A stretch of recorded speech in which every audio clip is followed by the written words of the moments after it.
आप जानती हैं मुझे, मैंने बड़ा सादा सा सवाल किया था, वो बहुत इंतहाई सादा सवाल था। एजाजुल हक साहब साथ हैं, जवाब देने की कोशिश किया, लेकिन मेरा ख्याल है जवाब मेरा आप तक पहुंच नहीं सका। एजाजुल हक साहब भी साथ मौजूद हैं। मैं आती हूँ दोबारा आपकी तरफ। एजाज साहब शुक्रिया। अस्सलाम वालेकुम सर।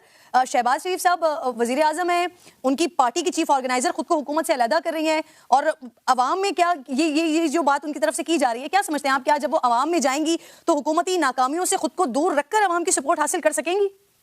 देखिए, ये तो मुझे मालूम नहीं है। वो जो कह रही है, मैं उस पर बहस में नहीं पढ़ना चाहता, क्योंकि मुल्क के मसाइल इससे बहुत बड़े हैं इस वक्त।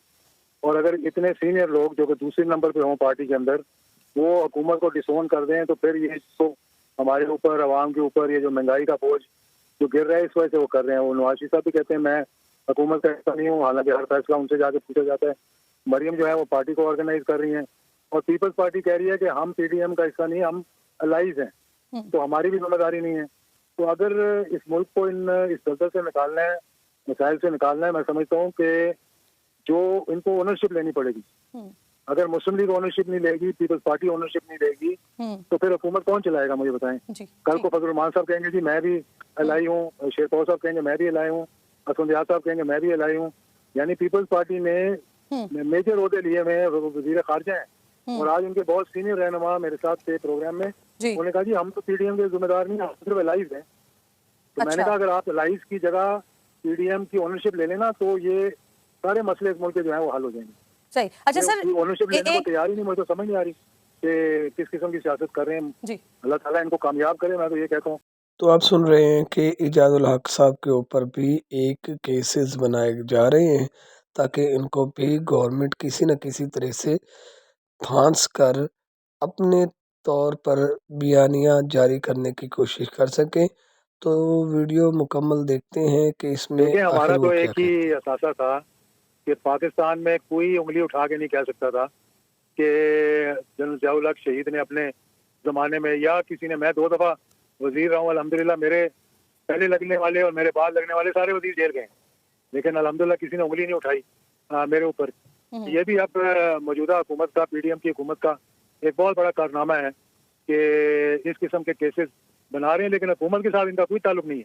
आप जाएंगे? बिल्कुल ये जो लोगों को अंदर करवा दें, उन पे झूठे केसेस बनवा दें, नोटिस रिसीव होने से पहले सारे टेलीविजन पे जो है वो पट्टी चलनी शुरू हो जाए, पट्टी क्या बल्कि ब्रेकिंग न्यूज शुरू हो जाए कि जनाब ये 1.8 अरब, मैं तो कहा मुझे 1.8 अरब रुपए दे दो, मैं सियासत ही छोड़ देता हूँ, आपकी भी जान छूट जाएगी। सर आप जाएंगे, पेश होंगे? रह लेता हूँ।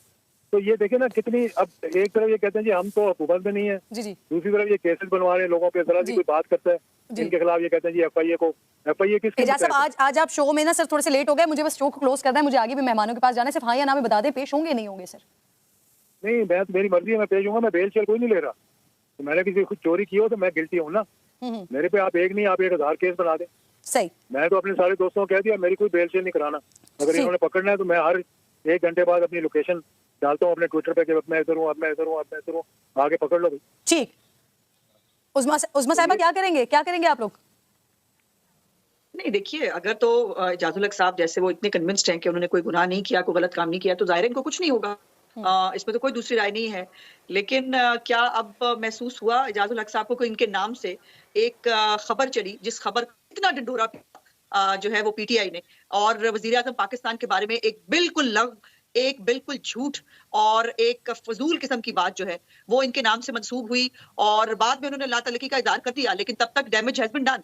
और तब ख्याल आया एजाजुल हक साहब को, अब फील हो रहा है कि जब इस तरह से खबरें चलती हैं बकौल इनके जो गलत होती हैं तो कितनी तकलीफ होती है। और एक वज़ीर आज़म पाकिस्तान के बारे में आपने जो है इतनी तज़हीक अमेज़ अंदाज में उस्मा बुखारी साहिबा ये डेलिबरेटली फील करवाया गया है क्या? जवाब इसका जरूर ले लेना प्लीज, जवाब जरूर ले लेना। मैं तो कह रही हूं कि अब ये खाते अमल हो रहा है शायद, या अब इजाज साहब को जो है वो अगर एहसास हो रहा है कि ये गलत होता है। मैंने बात शुरू से की कि अगर उन्होंने कुछ गलत नहीं किया होगा तो जाहिर है कोई फर्क नहीं पड़ने वाला और नहीं होगा। लेकिन नहीं, आपने इसीलिए किया ना कि मैंने वो डिक्की वाली बात की थी, मैंने ये कहा था कि अगर शहबाज शरीफ साहब कहते हैं कुरान पे हाथ रख के हलफ दे के कि मैं नहीं था डिक्की में, तो मैंने कहा मैं हाथ जोड़कर माफी मांग लूंगा। चलो अब इसलिए कि मेरा वो ट्वीट चला था, तो आप इसको अब मुझे मेरे खिलाफ केसेस बनाएं, मुझे अंदर करवाएं, फिर आप तालियां बजाएं, फिर आप कहें हमारा तो हुकूमत से ताल्लुक नहीं है, हम तो सिर्फ जो है वो तंजीम साजी कर रहे हैं। आप जो 2 दफा वफाकी वजीर रहे हैं ना, वो नून लीग के उसके ऊपर ही वफाकी वजीर रहे हैं, और इस तरह से खबरों के ऊपर केस नहीं बनते। कोई डॉक्यूमेंट होता है तो केस बनते हैं ना। ये और नून लीग बना रहे हैं, मैं था, आप तो पीपल्स पार्टी में थी उस वक्त, देना पड़ेगा ना इस जब मुल्क में। ये नून लीग बन रही थी, आप पीपल्स पार्टी में थी, अपनी पुरानी टेपें निकाल के सुन लें कि नवाज शरीफ और शहबाज शरीफ के बारे में आपने क्या कहा हुआ है। तो मैं तो पार्टी बनाने वाला था, मैं सीनियर वाइस प्रेसिडेंट था पाकिस्तान मुस्लिम लीग का। आप पीटीआई का माउथ पीस ना बने, या उनको जाके ज्वाइन कर ले। अब मेरा मुंह ना खुलवाएं। मैं क्यों ज्वाइन करूं, मेरी अपनी पार्टी है, मैं क्यों किसी को ज्वाइन करूं। सही, ठीक, एजाज साहब एक और सही है, ठीक, एजाज साहब पेश होंगे और उस्मा साहिबा कह रही हैं अगर उन्होंने कुछ नहीं किया, अगर वो कन्विंस्ड है तो फिर ठीक है, तो फिर ठीक है मामला, बिल्कुल ठीक है। अब आप दोनों के पॉइंट ऑफ व्यूज आ गए। एक और सर एक और बड़ा इंपॉर्टेंट इशू है, मैं शो क्लोज करने से पहले उस पर कमेंट लेना चाह रही हूँ, मुझे इजाजत दीजिएगा। कादिर साहब, ये सदर मुमलिकत ने सर पीर के दिन सूबाई इंतखाबात के मुशावरती इजलास के लिए बुलाया है सर, तो मुशावरत के बाद वो इलेक्शन की तारीख का ऐलान कर सकते हैं? अगर सदर मुमलिकत इलेक्शन की तारीख का ऐलान करते हैं तो आप आर यू रेडी सर? मुझसे सवाल है किरण जी जी जी जी सर। जी देखिए, सदर ममलिकत के पास कोई इख्तियार नहीं है, वो पीटीआई का सेक्टर इंचार्ज है इस्लामाबाद का, और इलेक्शन कमीशन एक इंडिपेंडेंट बॉडी है। वहाँ कोई अदालत भी डायरेक्शन नहीं दे सकती है, सदर ममलिकत तो दूर की बात है। और सदर ममलिकत सुबह नाश्ता करता है, वाक करता है, उसके बाद जाके सोचता है अब क्या करूँ। और अब तो सारी चीज़ें भी हो गई है, वो कभी ख़त लिखता है, कभी गवर्नर कराची में अपने बेटे का अमेरिकन कंपनी से मुआहदा करता है, कभी अपनी बीवी के ज़रिए मुझ समेत तमाम एमएनए को लेटर लिख रहे हैं कि पिंक रिबन पता नहीं क्या भला वो करे। और फिर ये सारी चीज़ें तो अपनी जगह पे है। किसी भी पार्टी से ताल्लुक हो उनको, लेकिन सदर मुमलिकत हैं तो एटलीस्ट उनके लिए कुछ तो जुमले तो बेहतर होने चाहिए।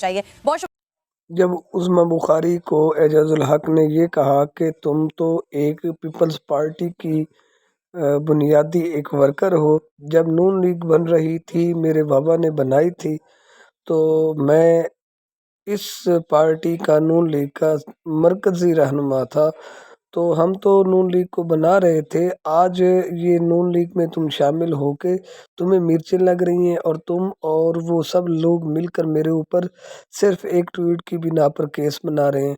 तो कोई मसला नहीं, मैं तो पेश होऊंगा क्योंकि मेरा दामन साफ है। तो कैसी लगी आज की वीडियो? अगर अच्छी लगे तो चैनल को प्लीज़ सब्सक्राइब कर दें और वीडियो को आगे दोस्तों तक शेयर करें। अल्लाह हाफिज़।